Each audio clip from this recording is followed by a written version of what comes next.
to LT's Hobby Farm. I'm Tammy. Today I'm going to show you how to do a low-carb version of some of your pizzas or tacos or wraps or whatever you might have. And that's by doing a zucchini crust or tortilla. I'm going to do one of each, and so, or actually one crust and a few tortillas, just so you see how it's done. Basically, you take 3 or 4 zucchini. I think that you could probably use, as a matter of fact, I know that you can use Calabasas squash because I've used that before. You could probably use yellow squash. There's probably not many squashes you couldn't use because they all tend to be pretty universal. And you grate it up really well. And then if you've seen my zucchini relish recipe, then you've seen how you put salt on it, about a tablespoon of salt, and mix it up really good. Excuse me. And then let it sit for a few minutes, and it will draw the moisture out. Well, today, what I did was, since I was going to do this and I had some other things I had planned, I actually grated my squash last night, and I salted it last night, and I put it in this big bowl. And as you can see, there's another half of a bowl in there. And I let it sit overnight. And so I had some other things that I was doing earlier today, and I'm now finally at the point where I can do this. So I've drained all the water off of it, and I have strained it through my towel like I normally do, and got it as dry as I possibly could. Now, as I said, usually 3 or 4 squash will probably work. Now I'm talking about normal size squash. In my particular case, this was the last of the zucchinis that I had on my bushes that probably went out there 3 or 4 days and missed it. And when I went to actually pull the final plant, there was this bad boy on it, and I kid you not, it was that long, that big around. Of course, then it goes, down to a point. And I have found that they work fine for this. Actually, I cut it in half, and then I cut each of the halves in quarters, so I had 8 planks to grate.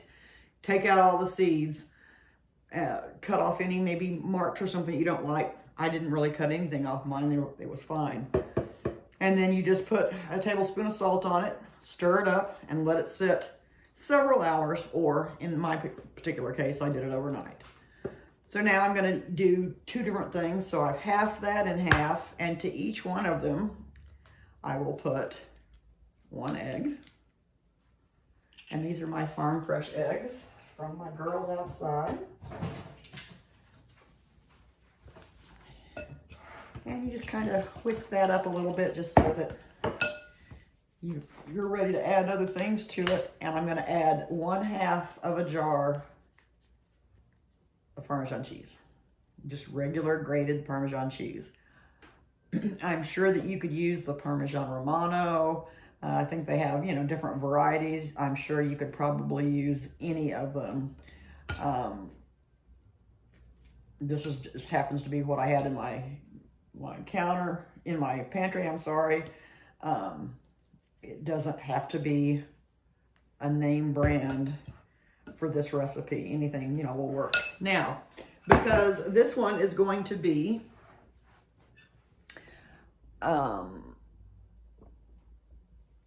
for a pizza crust, I'm going to come over here and I'm going to grab some garlic. And I'm going to put, whoa, not that much. I'm going to put about a teaspoon. And we happen to be a garlic loving family, so even if I get that too much for the average bear, it'll be fine for us. And then I happen to have some pizza seasoning. that I'm going to add to this, which is oregano, basil, marjoram, and garlic. Actually, because I just read that and it says garlic, I'm not going to use that because I just added a bunch of garlic. I'm going to use my Italian seasoning instead. Same thing. Basil, oregano, thyme, rosemary, marjoram. And I'm going to put about a teaspoon as well of that. All right.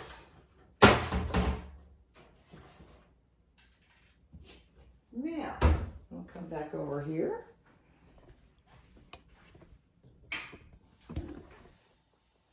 And mix this all up. It's going to be really thick, or I don't know, thick's the word. It's going to be dry, which is what we want. We don't want a lot of liquid, and so if I were to do this and realized I had a lot of moisture in there, I would probably add a little more Parmesan cheese. Now, do not add any salt to this recipe because your zucchini is already soaked in a saltwater solution to get the extra moisture out of it. And you just put a half of a container of Parmesan cheese in there. This is going to have all the salt you need and sometimes. And I say that just because, not so much on the pizza, but when you do the tortillas, when you get down to that last bite and all you're eating basically is the tortilla, it can be a little salty sometimes. Otherwise, when you've got filling in it and you're having a good time with the rest of the ingredients, it's absolutely fine. Now, I don't know, let's see if we can get this where you can see what I'm doing. I have dumped this out onto a cookie sheet, and I'm basically just using my fingers and smoothing it out, pressing it out, and getting it to the texture I want, or to the thickness I want, excuse me. Now, we tend to like a thinner pizza, and if you don't get it, thin enough, it's not going to crisp up like you want it to crisp up. And I'll tell you, honestly, you kind of have to be a fan of the fold over, like the New York style fold over. Because although this is crisp and it's a great substitution, it's not a bread crust. And so it's not going to be as firm and as sturdy as a normal crust would have. So, for toppings, I have been using basically a marinara sauce. I've been using pepperoni, sometimes some mushrooms, and of course cheese. But I haven't gone whole hog and done like a what am I trying to say? Supreme, a combination of, a bunch of ingredients. I just haven't gone that far out with it. I'm sure it would be fine. And I'm sure if for some reason it was too hard to pick up, it would be delicious with a knife and a fork. In fact, there are those in my family who will eat this with a knife and a fork. I tend to be the one who just cuts a square of it and then folds it over, and I kind of like the old fold over thing. So now, depending upon how much you can make this as big or as little as you want, again, I'm going for a thinner version. And so I'm just continue to keep kind of pressing it out. And occasionally you'll see where, oh no, there's a hole there. Well, just press a little bit and it'll go right back together. And you just keep pressing it until you get it moved around where you want. I don't know if you could have told, but I poured this out basically on this side of my cookie sheet instead of in the middle. So I'm basically having to, with my hands, move everything to this other side. And that's okay.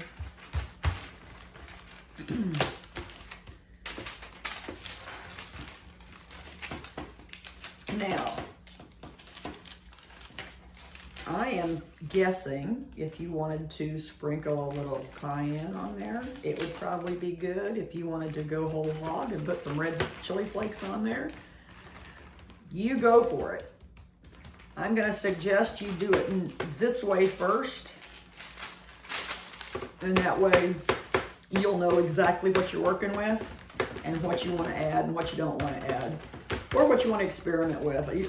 I'm guessing most of y'all are adventurous like I am, and I came up with this simply because I was looking around one day and saw a version of this done into little patties, and they were faux hash browns for your breakfast meal.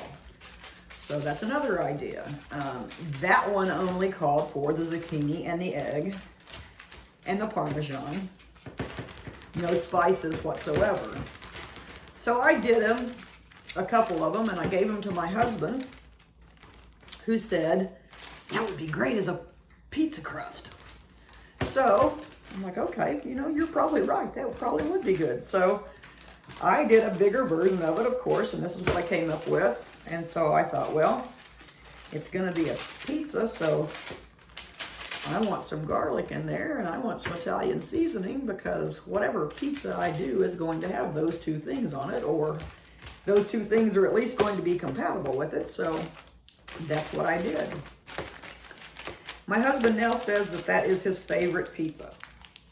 Now, don't get me wrong, he'll eat the old kind too, but around here, even if I don't have zucchini from the garden, I can fully see myself going to the grocery store and grabbing a few zucchini just to do this, because we really, really enjoy it. Now, you know, if you're not a veggie person, you know, I have a lot of friends who will not eat green things. It reminds me of that David Brenner comedy routine, which dates me. I'm sure there's probably a lot of you who don't even know who David Brenner is.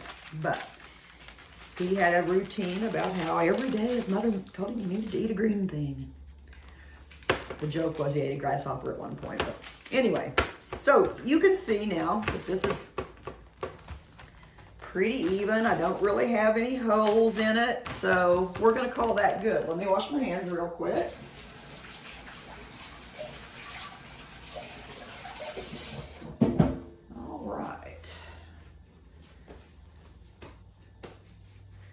Now, the other thing the recipe that I saw called for was for you to either sprinkle some panko maybe on it, or any type of cracker crumbs. It actually also said possibly grind some pork rinds, which I was actually going to do. I actually bought some.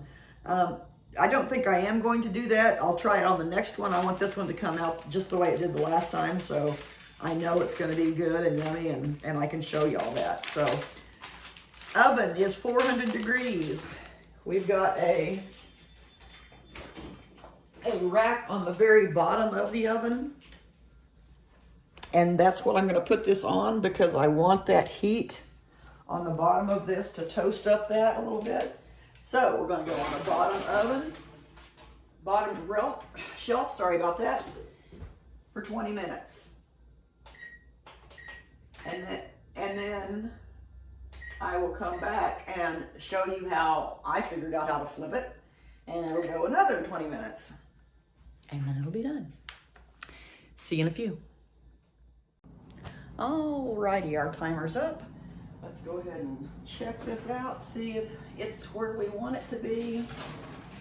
Now I just kind of raise the edge of it and see if it's browning on the bottom, and it is, and it's beautiful. So we're going to take it right out of there. And then I've got another piece of parchment paper over here, and another cookie sheet. We're going to lay that down there.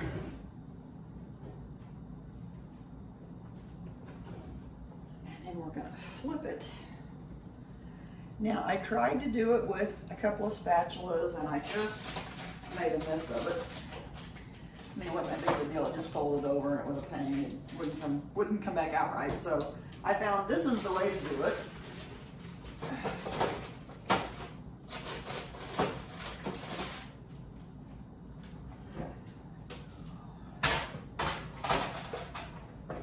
And then just peel off that piece of parchment paper. Set it back down there because we can use that when we do our tortillas in a few minutes. And then just kind of center this baby back up. And back in she goes.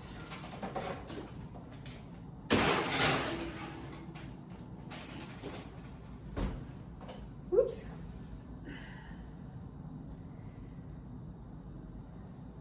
This time, it's mostly cooked on that first side, so we only do 15 minutes on the second. And then I'll be back. Actually, instead of saying that, let me just point over here and we'll go ahead and make the mixture for my tortillas. And actually, I say that and I'm not gonna do that because if I do that, then this is gonna sit with that extra salt in the Parmesan cheese and it will release more water, and that's not what we want. So I will be back in a minute. We'll take that out of the oven and I'll go through this process again and show y'all what I add to the tortillas versus the pizza. Be right back. Alrighty, our time is up. And let's just go ahead and pull her out of here.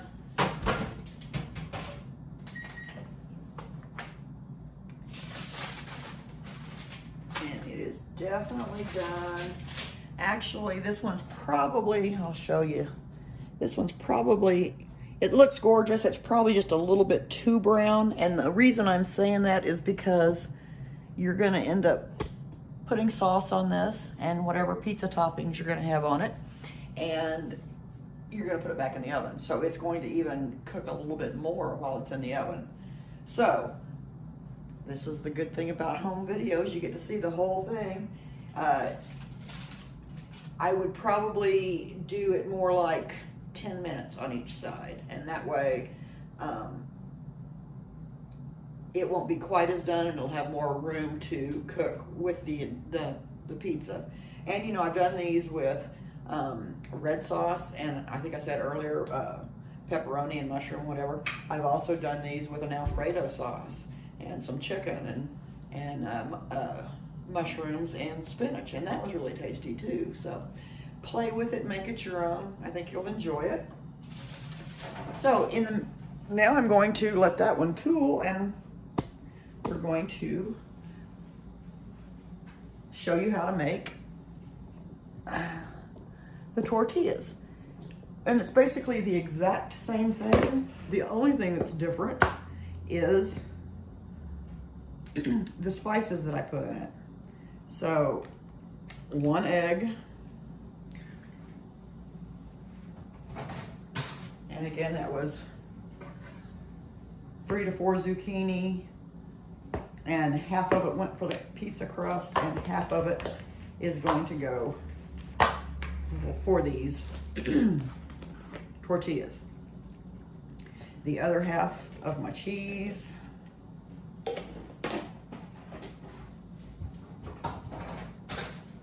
And this time, I'm just gonna grab them, I'll be right back.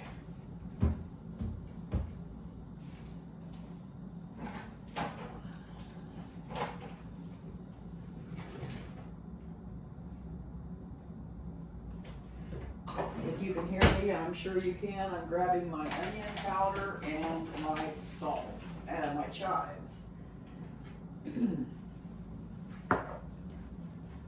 And you could use probably freshly grated onion if you wanted to, but again, you're going to add more moisture to it. And so that's why I thought, well, I'm just gonna use my dry spices. I think that'll be best.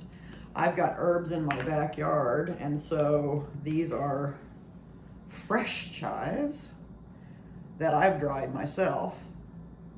And I put a good tablespoon of those in there as well. So for the pizza crust, it was garlic and Italian seasoning. And for the tortillas, it is onion powder and chives. Now, again, this is something that you could play with, make it your own. I'm trying to think of different herbs that you might want to put in there. You could actually, maybe sun-dry some tomatoes and crumble those up in there. Same with some spinach or something like that. I'm thinking of the different types of tortillas and how would you mock those. But you can come up with all kinds of ideas on your own. I'm sure you can. Now let me grab another cookie sheet. And this time, of course, like I said, it's the exact same thing, except it's a smaller version and different slices. So for these, you're just going to grab a little bit of your mixture. And the same process, you're just gonna work it out with your fingers into whatever size that you want it to be. And sometimes it's kind of hard to figure out exactly how much, and you'll find yourself dipping back into the bowl, and sometimes you'll find yourself pinching some off and putting it back in the bowl. Obviously, they shrink just a little bit in the cooking process, but not a whole lot. So I've just found it easier to sort of try to make them about a small tortilla size, not a big burrito size, but the smaller taco size. And that seems to work out pretty well. And because of the size and because of the way they're spread out, I usually only do 4 to a cookie sheet. Now we saw that at 400 and the length of time I cooked the prior one was too much. That's definitely going to be too much for these as well. So I'm going to go to the 400, 10 minutes on each side. Now these, you probably want a little bit more done than you do the pizza crust because you're not going to really cook these again. Now, if you chose to make them with some kind of taco or filling or whatever that you wanted to cook again, then I would say no, don't get them to really done. But if you're not going to, which generally we don't, I can put these in a piece of aluminum foil, fold it over and just stick it in the oven and let them warm up for 10 minutes or so without them cooking more or browning more or anything like that. And they're wonderful just like that. So I've done them with regular taco stuff. I've done them with breakfast taco stuff. We're a huge breakfast taco family, so anything that allows me to have one more taco instead of only one with a tortilla, regular tortilla, I'm all about that. So, and I'm not a huge health nut, obviously, but that's why I try to watch what I'm eating a little bit. Like a majority of Americans these days, I am pre-diabetic. My brother is diabetic. My father was diabetic. My mother, on the other hand, was hypoglycemic, which is the opposite. So blood sugar issues run in my family. Luckily, I had my 61st birthday in May, and so far so good. So this year, my goal is to get some weight off and hopefully prevent myself from getting full-blown diabetes. Wish me luck. All right, see, these are done. They're just basically tortilla size-ish.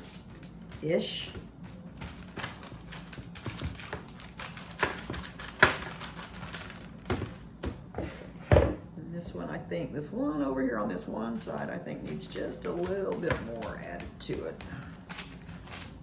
I'm looking at it compared to the other ones, and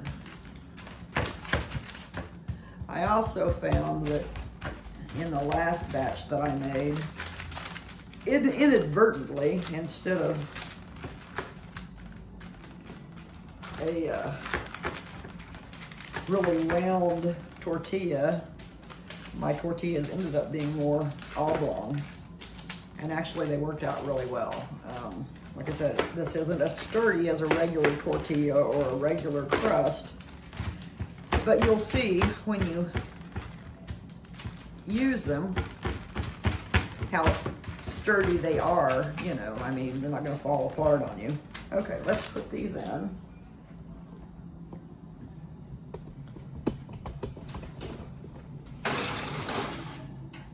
$400, we're gonna go 10 minutes.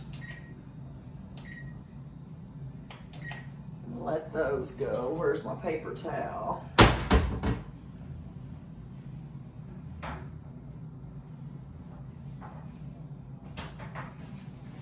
All right. And now that I've been playing with the others for a bit, this is cooled off where I can touch it, and you can see, I mean, it gives a little bit, but it's still pretty sturdy. But when you think of it having toppings on top of it, then all of a sudden it's not sturdy at all. So, hence, I make my pizza, I'll cut this like in thirds, fold it over, and you have a fold over, and it's delicious. I hope you try it. We'll be back in just a few minutes when I pull these others out of, actually, I don't even need to do that. We've seen everything. Take that back. Sorry, I'm gonna get better at this someday.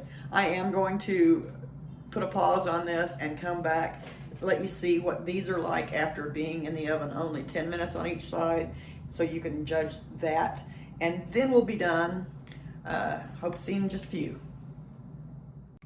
Alrighty, now I came in and checked at 10 minutes. They were still really blonde and still a little bit loose, so I left them in for another 5 minutes. So this is 400 degrees for 15 minutes. And then for these, no special turning requirements. Just take a spatula, lift them a little bit, and then flip them over.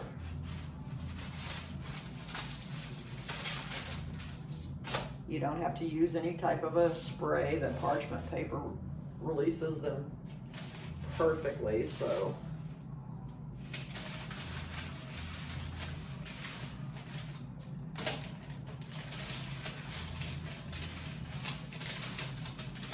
Last one.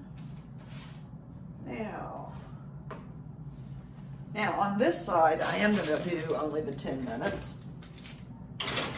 because I can tell by the colors of those that they'll be perfect.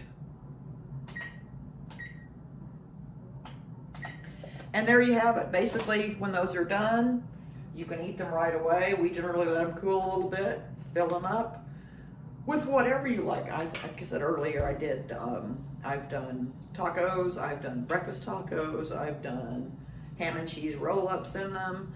I've done tomato and cheese and onion roll-ups. Anything that you can think of to put in a tortilla, use these for. I've made them in mass before, and I'll cut my parchment paper into fourths and then put them with the parchment paper into a food saver bag like this.